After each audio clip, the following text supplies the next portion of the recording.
It's This Week in Bourbon, and make sure you be like Bobby. Don't give up on your Riz. And here's your headlines for September 12th, 2025.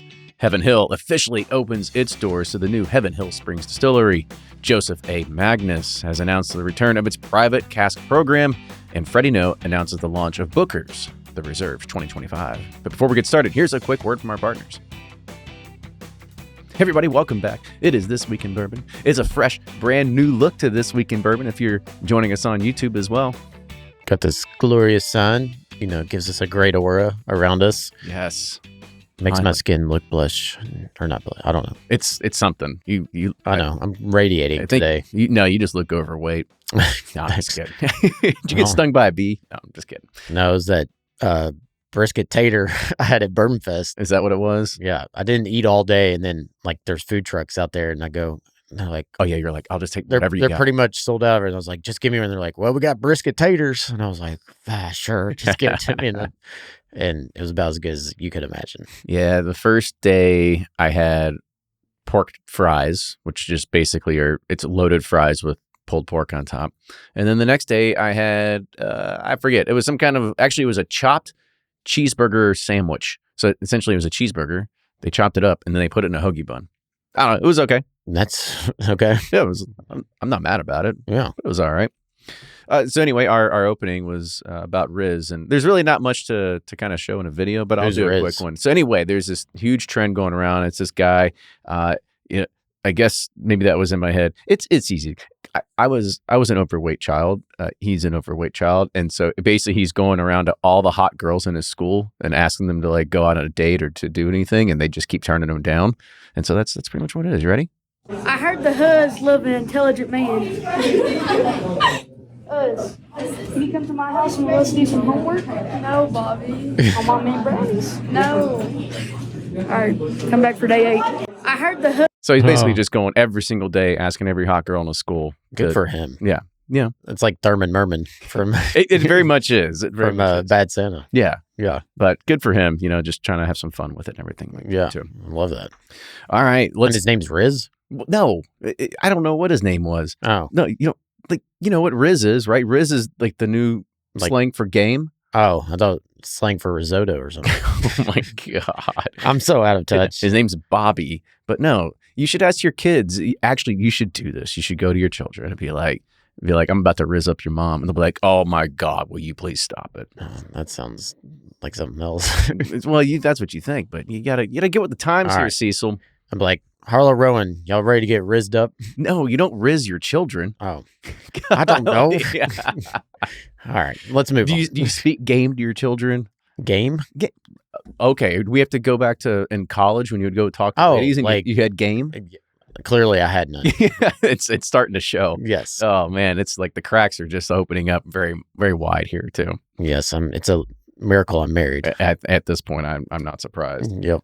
Anyway, we can talk a little bit about things that are going on. I will be in Maryland and DC October 8th through the 10th. We've got a few things set up. If you would like, I have no idea what they're setting up for me, but I'm trying to figure out something on my own as well. So some evening events, something like that. You got a whiskey group. You got a large event. You got a venue. You want me to present, do something? Get your buddy Kevin C to throw some. We could do that. I haven't really even thought about reaching out. So I was like, well, I'll just see what all the listeners out there, if they're out there and they have something, maybe I'll do that. Maybe I'll just show up at your house with a few bottles and we'll just crush them. I did that in Colorado. It was awesome. Just showed up at somebody's house? Well, they invited me to their house, but yeah, it was cool. I'm waiting for that one invitation, and maybe it might be Jack Rose. I don't know. I'll just go crush bottles there. Yeah, that's always a good time there. Yep. Other things is that if you want to see more about us and Pursuit Spirits and what we're doing, you want to do some virtual Q&As, we're ready to have our team start taking on more of those. So we've got some great people that know how to do this outside of just Ryan and I. So we can go ahead and we can do virtual tastings all the time now. So feel free to reach out.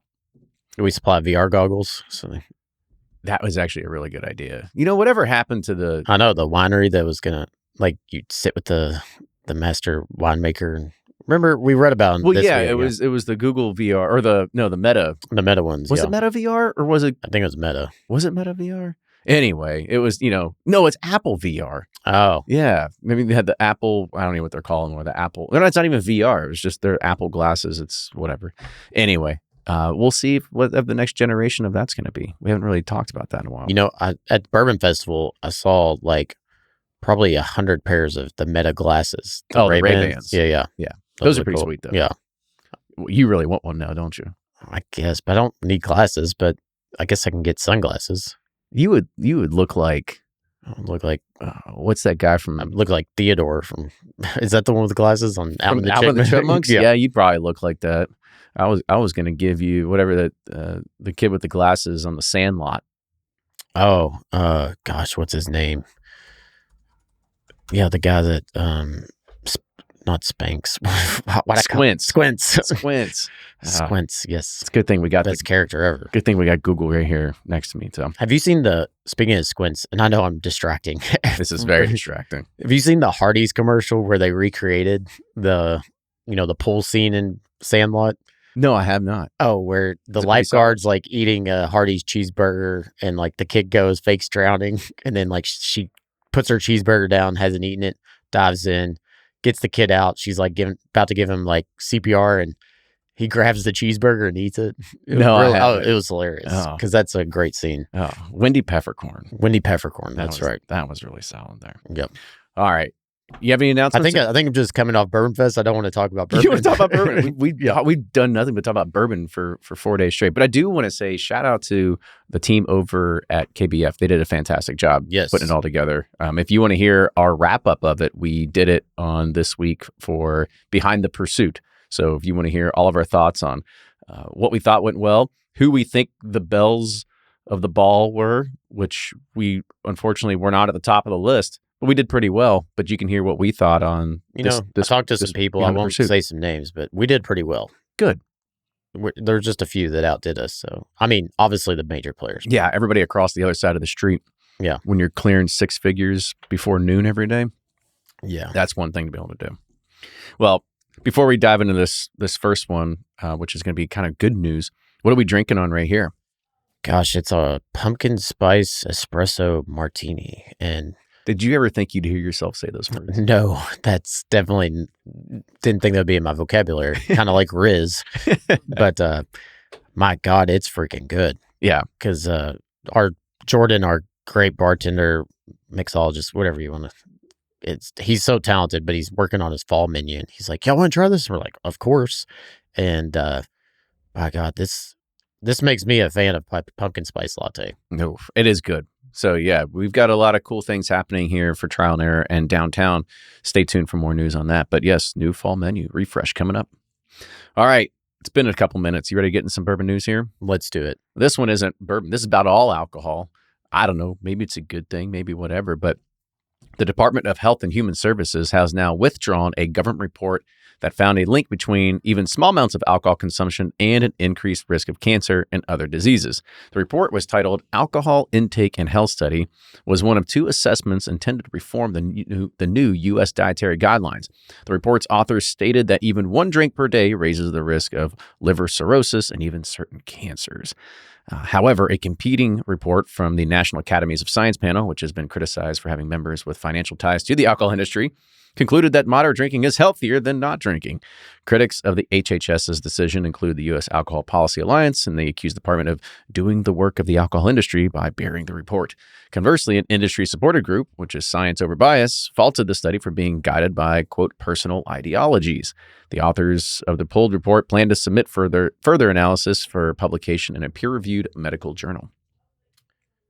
Yeah, and I know you did the podcast, and I was sad because I was in Denver with a doctor about it. Oh, yeah. That's going to air soon. It'll air here in a couple of months, but man alive, it definitely made me do some thinking about my alcohol intake and consumption. Well, and too, with that, like with these studies, as I sit here and drink this pumpkin spice. With these studies, there's a lot of correlation, not causation. And so there's a great doctor, Dr. Peter Attia, that I love, and he always breaks down, like, because they'll say, like, well, aspartame causes cancer, or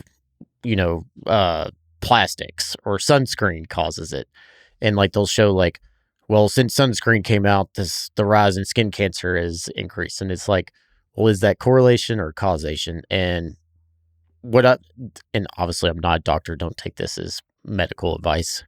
Obviously, drinking too much alcohol, it's not good for your health. But at the same time, if it lows, you use it as a social thing, it brings happiness to you. It lowers cortisol levels if you're managing it correctly. I don't think it's one drink a day is going to cause a slight increase in whatever XYZ disease. I would more blame the American diet with processed foods, lack of exercise, stuff like that. But we talked about microplastics. That's the big story. Everything is going to cause something. I mean, you know what? The life expectancy with cavemen, or like even in the 1800s, was 35 for men. Oh gosh. And we beat it. You know what they were eating? Organic food. Yeah. They weren't eating processed food. The life expectancy now for a male is like in the 78 to 82, somewhere around there. All right. And it's like, okay, sorry, I'm on a But it's okay. tangent. I'm just doing a death clock calculator in my head to figure out how much more time I have. Yeah. You're in the whiskey business, so it's it's going quicker. It's going quicker. Great. No, but fantastic.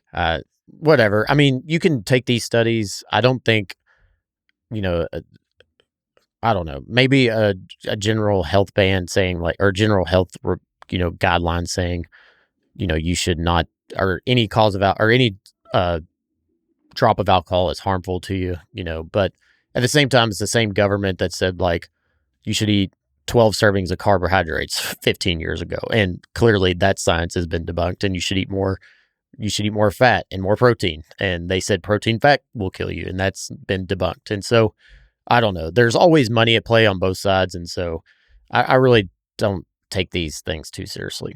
Doesn't sound like it. No. I'm glad you're not biased. Just live a balanced life, exercise, sleep right, eat right, and if you have a few drinks and you enjoy it and it brings you a better quality of life, don't be judged for it. And that's why I went to Marlboro Lights instead of Marlboro Reds. That's right. That's the smart way to be able to do it.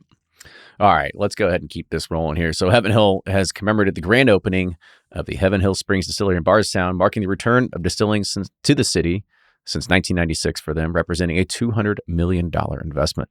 The distillery began production in April 25, joining Heaven Hill's Bernheim facility and expanding the company's bourbon production.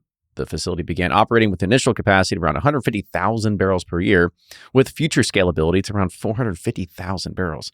To commemorate the opening of the new distillery, Heaven Hill released Heaven Hill Distillers Unity, which is a one-time limited edition bourbon that brings together 3 distinct distilling eras. We talked about this as well, I think, last week. They also announced the debut of its new Heritage Rising Tour, which is opening to the public on September 8th. As part of its ongoing commitment to Bardstown, Heaven Hill has also pledged $500,000 to the Bardstown Aquatic and Sports Center. Wow. It's now going to be the Shapira Aquatic and Sports Center. Yeah. Probably. I know my dad was telling me about this, and a lot of locals are really pumped for this facility because it's like a sick, really nice public pool. It looks. Well, the YMCA next to us it has a bunch of Shapiras next to it. That's true. So they're good at donating some money, but good on them. It's good to put your fortunes back to the community. Look, see, alcohol promoting healthy living with. See, that's what they try to do. It's great. I love to see it. I'm not going to say another bad word. I love to see it. All right, so here we go. Purple Toad Winery and Distillery in Paducah has joined the Kentucky Distillers Association as a family-owned winery that expanded into distilling back in 24. Purple Toad utilizes innovative techniques that repurpose winemaking byproducts to reduce waste, and they produce Kentucky straight bourbon, whiskeys, vodka, and agave spirits. They joined the craft level member, aging less than 10,000 barrels per year. Rocco, Purple Toad. Purple Toad. I think at one point I have owned a bottle of Purple Toad wine. I can't remember what it tasted like. Is or it like anything. Boone's Farm? No, it's local. I mean, local-ish. It's in Paducah, but it's a wine made in Paducah. So it's a great region. it's if I had to choice between Bordeaux, Napa, and Paducah, it's up there in the top 5. I agree. Yeah, good for them though. So this is for our buddy Fred Minnick, is that the Speed Art Museum will hold its annual Art of Bourbon auction on September 18th, offering a selection of rare whiskeys and exclusive experiences to raise funds for the museum. It's going to feature a few different things. First is you have a 1966 Evan Williams 23 year, a 2006 Van Winkle 20 years, signed by Mr. Julian Van Winkle III himself, a 1974 A.H. Hirsch 16 year. In addition to these rare bottles, the event will auction off 4 custom single barrels from Rabbit Hole, Bullet, Bardstown Bourbon Company, and Green River. The in-person event with tickets priced at $350 will also offer tastings from over a dozen distilleries. And this event has raised more than $2 million for the museum's educational programs. You remember when we did this event like 5 or 6 years ago? And we did win a barrel of 107, and then I forget what was it. What happened was they clearly didn't state it in the auction or when they announced it. We thought like, okay, the winning bid includes the bottles and the barrel and everything, but it was the right to purchase, and we were like, I don't know, it was like 40-some thousand. We're like, heck yeah! It was me, you, and Blake, and we're like, and then they're like, we go and they're like, this is just the right. And we're like, well, wait a minute, yeah, that doesn't even include the actual. And then bottles. So it was kind of embarrassing, and like Fred invited us, like. That was actually the last time we got invited. I was about to say it's the last time we went, but then they had to go back and re-auction the thing again. I was like, sorry, you didn't say it. Hey, we set the precedent and the standard for all future auctions at that point going forward. And now there's no questions that go into it. Yep, no doubt. We just took a bunch of bourbon nerds in the very beginning to realize if they could game the system a little bit. And we thought we were getting a stellar deal, and we realized, like, nope, pull out. We're abort. All right, so here's one about some new stuff that's coming towards this end of town over here in Whiskey Row area. It's not exactly Whiskey Row, but pretty close. Von Payne Spirits, they're known for their Gothic-inspired theme, has purchased the historic Whiteside Bakery Company, and that's a building at 1400 West Broadway here in downtown Louisville, Kentucky. The company plans to convert the 60,000-square-foot building into a distillery and tasting experience called the Von Payne Castle. The new facility will feature the brand's signature bourbons, including its black currant-infused whiskey. It'll also host immersive events that reflects the brand's, quote, darker and alternative edge, and that's according to Von Payne founder Stephen Allen. The goal is to offer unique experiences that expand the possibilities of the night. Wow. Have you seen that building? I have not. Okay, I remember driving by, because I haven't been on Broadway in a while. Yeah, well, I remember just when we needed to find the warehouse and looking at open facilities and driving around. I remember seeing, I mean, it's 60,000 square feet. It's a massive, it's a huge building, and it's really cool. It's got gargoyles on it, and it's a very Gothic style. Close to Indy's Chicken? It kind of is. Is it? Yeah, it's over. That's the only time I go on Broadway is get some Indy's Chicken. Yeah. I love that stuff. But it's a really, really cool building. But I remember looking at that going like, well, this has got Castle and Key money written all over it because of how much it's going to take to rehab. Not pursuit money. Not pursuit money. We barely got here. We barely got this sign behind us. That's right. It's on layaway. It sure is. Actually, thankfully for 120 days, same cash. Yeah, don't you worry about it. We'll pay off that bill soon enough. All right, so here is another headline that I was kind of really excited to hear about, is that Joseph Magnus has announced return of its Private Cask Program after a 5-year hiatus. The program offers a very limited number of barrels of a 10-year-old cask strength bourbon that was aged in tight grain Seguin Moreau barrels. Ooh. Only 46 are going to be available for public allocation. The bourbon has a high-rye mash bill, expected to be bottled at 105 to 110 proof, and participants can choose their barrel either in person at the distillery in Holland, Michigan, or... it's not hazmat? Unfortunately, I guess not, but it's somewhere around there. Each purchase also includes the original Seguin Moreau barrel, and bottles from the private barrels will have a suggested retail price of $125. Oh. That's not bad. That's actually a pretty good price for what you're getting. 10-year and a Seguin Moreau barrel. Yeah. I mean, that's some of the best wood out there. It's great. It's fantastic. It's fancy wood. But I saw this, and not only am I happy for Joseph Magnus, but when I read the details behind it, it even made me more excited. So maybe I should reach out and see if we can get one of those 40. Because we did 2 of them. We had the Wayne's World one. Yes. We had the one of the Missed Flight. Yes. Were those the only 2? Or did we do 2? I think we did a third, but more. it was with Bourbon Cartel, maybe. Is that right? Yeah. I don't know. I know we did a couple. We did a couple. They were really They're always good. Yeah. Yeah. Now it's trying to figure out if we want to go back and see what they got going on. I think I'll send a message right after this and see if we can't get ourselves a barrel for our Patreon community. That'd be awesome. We'll give that a go.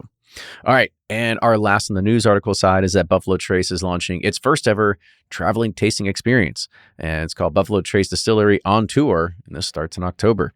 The tour will visit St. Louis, Kansas City, Jacksonville, and Tampa. The experience is free, but tickets must be reserved online and will be limited. The tour will feature a guided tasting of Buffalo Trace Bourbon, Eagle Rare 10, Weller 107, and the new Sazerac Rye 100 proof. Guests will also have the rare opportunity to shop custom, city-specific barware available only at the experience. So they taking like a bus or like a trailer? I feel like this is what I did in Ohio, but just at a more grander scale. But no, this is, I guess. Like Bardstown did that for a while. They had that. I doubt they're going to have a trailer. I think it's probably just renting out a bar and they're just wheeling in some bottles with them. But I didn't see anything about them having a fancy brand new RV or something like that. Yeah, that'd be cool. Like Freddie and Harlan walk out off the, like a tour bus or something. And everybody's like, oh my God, get my signature. Sign my city-specific glassware. Yes. And my bottle of Wheatley vodka. Yes. All right. Can't leave that out. Can't leave that one out. Get your allocations. There it is. So that's going to be it for the bourbon news. But stick around. We have bourbon release news coming up. Hey, everybody. We're back. And we're going to be talking about just a few things on the bourbon release news side. It is fall that's coming up, which means there's going to be a lot more stuff coming. However, pumpkin infused whiskey. I think maybe we can go ahead and put that on the docket. It will happen if you have a bingo card handy. I'm sure it'll come about. But the first one is Blue Note is re-releasing its honey rye cask. And this a limited edition whiskey that sold out quickly last year. It follows the recent reintroduction of its honey cask bourbon. To create this expression, American oak barrels were first used to age honey before the whiskey, and then was aged for a minimum of 3 years, and was returned to the same cask for a second aging period. The rye whiskey features a mash bill of 95.5, bottled, uncut, unfiltered at 116.49 proof. There's about 13,000 bottles available for a suggested retail price of $65. Wait, send honey barrels for 3 years? Or no, the whiskey's 3 years. It says, to create this expression, American oak barrels were first used to age honey before the whiskey. Oh, so the whiskey was only aged for 3 years. Got it. And then was returned to the same cask for a second aging period. It doesn't say exactly how long. Got it. Okay. So at this point, it's not a bourbon. It's not a rye whiskey. It is a whiskey specialty. It doesn't actually have to have the age, even if it's under 4, listed on there. Yeah. I tried this. Brian Bikey had some. It was pretty good. It's pretty good? Yeah. Okay. Wasn't too sweet. Wasn't too sweet. Well, when do you make your honey cask? Is it going to be super sweet or not as super sweet? I don't really want to talk about it. Oh, man. I can't wait to share the news to everybody soon. Ryan is just, he's just realizing that he can't fight it anymore. Nope. You can't fight it anymore. The market beats the artist. People want their honey. Did you get to try that honey I brought you earlier today? I did not. Okay. No.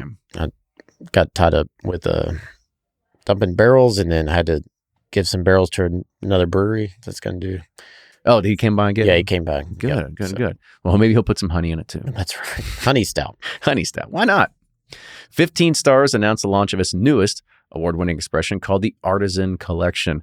With a limited production of around 1,290 bottles, this whiskey release offers a refined blend of straight bourbon whiskeys aged 15 and 12 years, meticulously sourced from Kentucky and Indiana. The 15 Stars Artisan Collection was recently awarded Best Bourbon. Okay, anyway, let's go ahead and skip that. Don't really care about that. Yeah. Okay, that's all it says.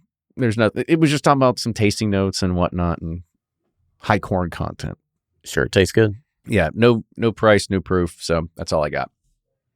Well, they've been coming out with a lot of packages. They had a lot of SKUs over there. 15 Stars. They do, but they all hit. They're all really good. Yes, it was good, and I hope everybody really enjoyed that episode that we released. I like their first twist too, the cheaper one.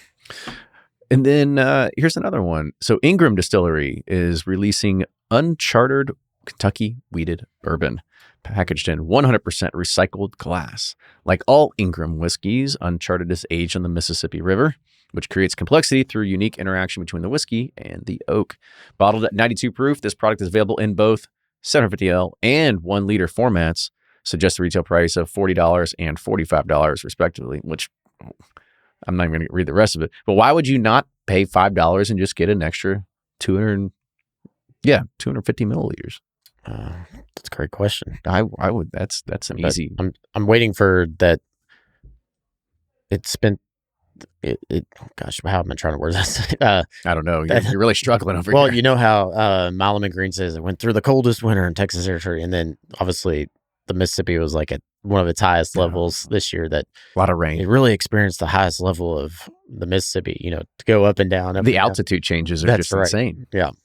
I was about to say, because all of a sudden it turned into some whitewater rapids, and that barge was just knocking loose. Yeah, just knocking back and forth. It ended up in New Orleans. Like yeah, I didn't get a chance to try this yet. We do have a bottle sitting there at our other facility. That's by Paducah, where their barges are.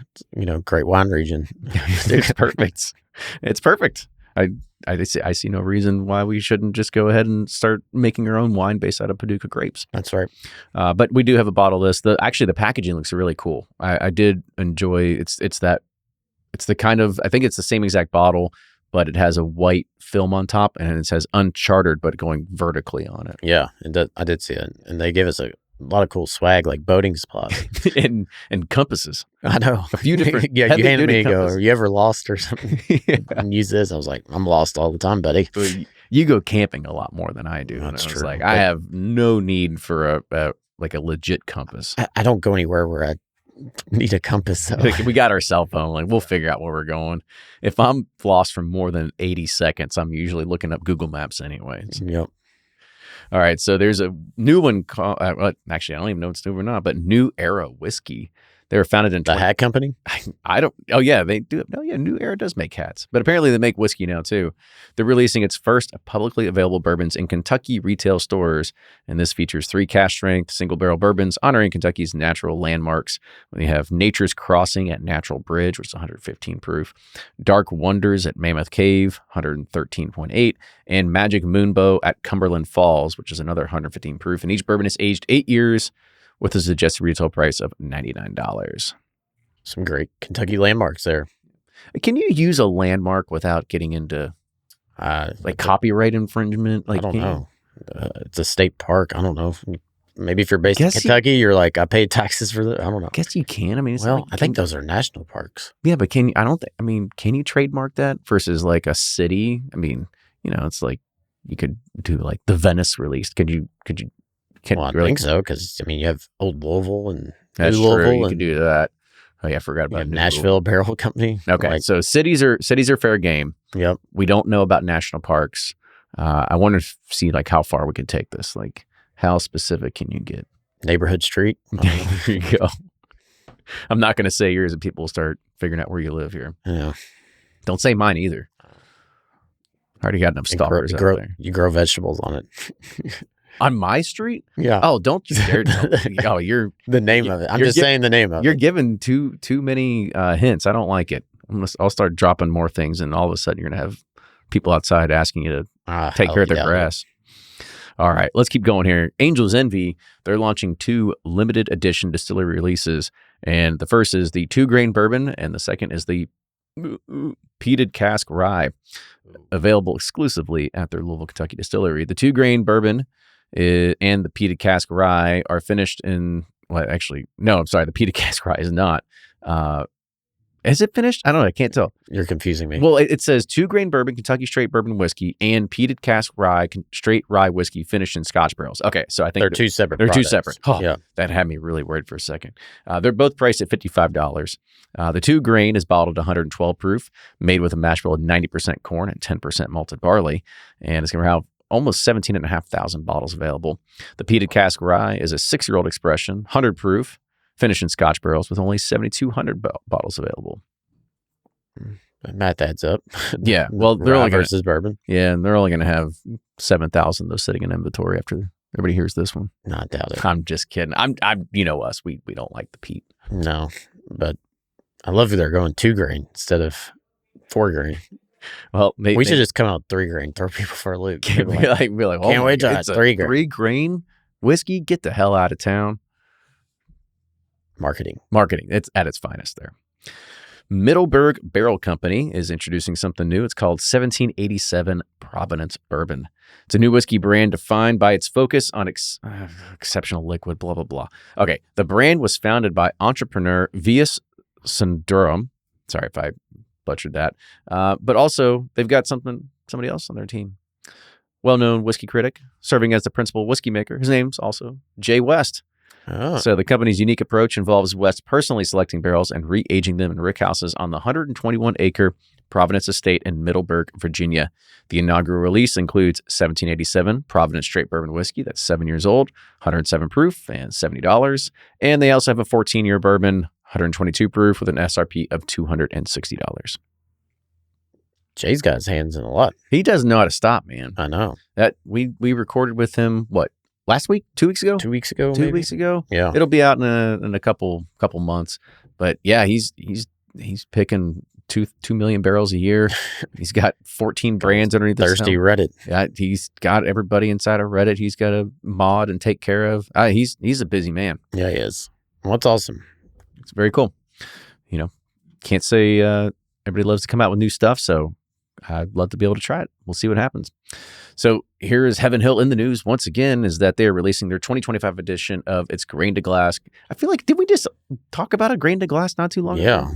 Thought that was like this summer. Well, apparently there's another one.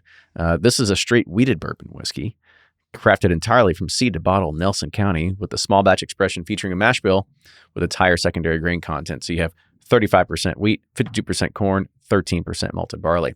The selected corn varietal is Beck's 6225.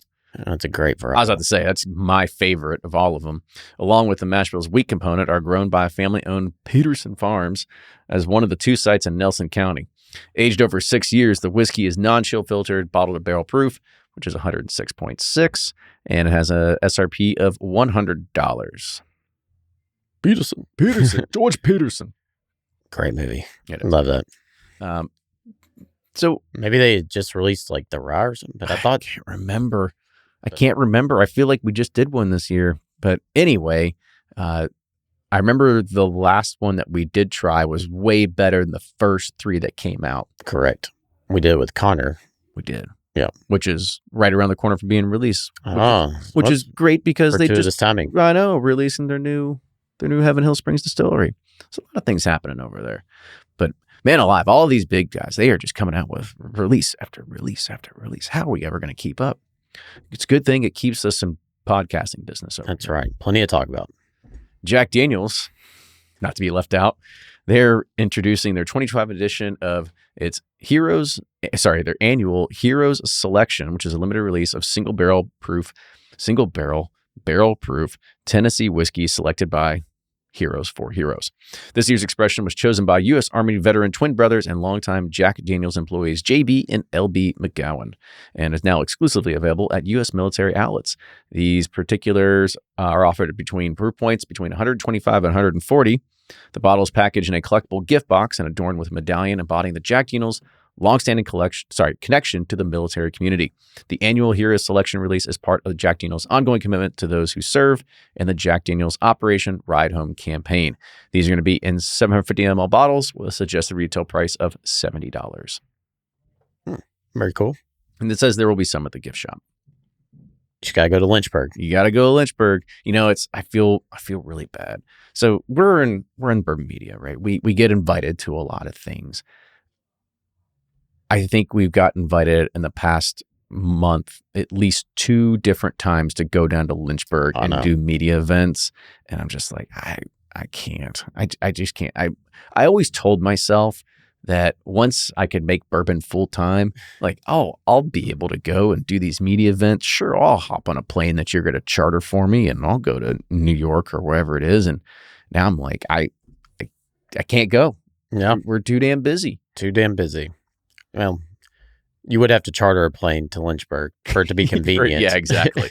It's not convenient to get to. But it actually is kind of funny because I don't think the PR people know where we live. And they're like, we'll pay for your flights and everything. I'm like, well, I'd have to go from Louisville to Nashville. That doesn't seem like even hardly worth it. We're going to fly out Bowman on a PJ? Well, actually, they do have direct flights from Louisville to Nashville now. Oh, that's right. It seems Southwest has that now. Yeah, it's kind of pointless because you're going to waste more time going through security. Yep. In the off chance that it's delayed, which is, how air travel is these days, you're already behind schedule. So you might as well just drive. Was it 3 hours, 3.5 to Nashville? Yeah, roughly. So you just drive the 3.5 to Nashville. It's turning to 4 kind of traffic. You just got to go at not peak hours, apparently, once you start seeing the skyline of Nashville over there. But then Lynchburg is another hour and a half? Hour and a half, I think, from there. Yeah. It's pretty far. All right. So if I can convince them to charter me a helicopter. That's right. Get that Mitchell Tours helicopter. Yeah. That's in Nashville. Yeah. Just go ahead, pick up me, Steve Coombs, I guess you, Maggie, maybe one more person. Sure, Maggie. Let's all go. We'll take the chopper. Let's do it. All right. So here is one that I thought I was going to put as our headline, but kind of mad. I'm mad at Woodford because they're announcing their 2025 Masters collection. They took our name. They took my name. They take my job.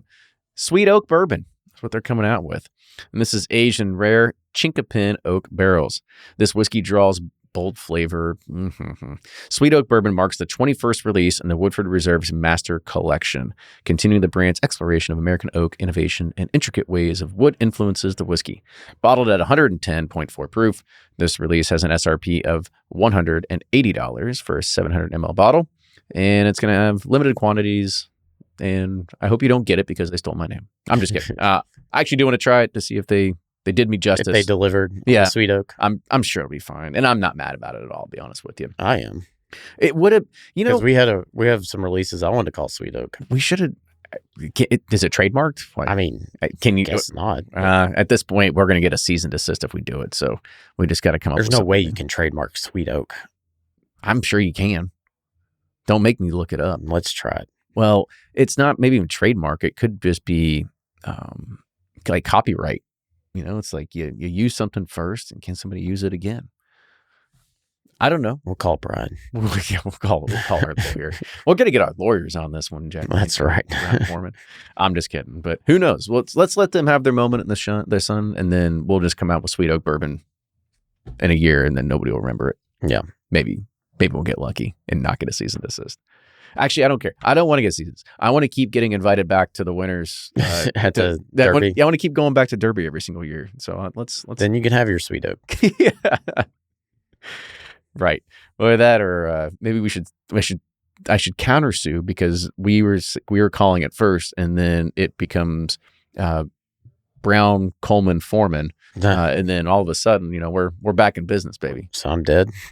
Well. I mean, it was my name. It was my name, after all. Yeah, they're not going to call it Toodles Oak. They're not going to do that. All right, so here's our last one, is that the James B. Beam Distilling Company, an 8th-generation master distiller himself, Freddie Noe, has announced the launch of Booker's The Reserves 2025. The Reserves is an annual limited edition release by Freddie. To commemorate his granddaddy's 6th-generation master distiller Booker Noe and his contributions to the bourbon world, the 2025 batch tells the story of some well-traveled barrels first used to age the Booker's 30th anniversary release, then shipped to Jalisco, where the Camarera family filled them with El Tesoro's 85th anniversary tequila. And finally, those agave season barrels returned back to Claremont, Kentucky, where Freddie Noe finished a hand-selected batch of Bookers inside them.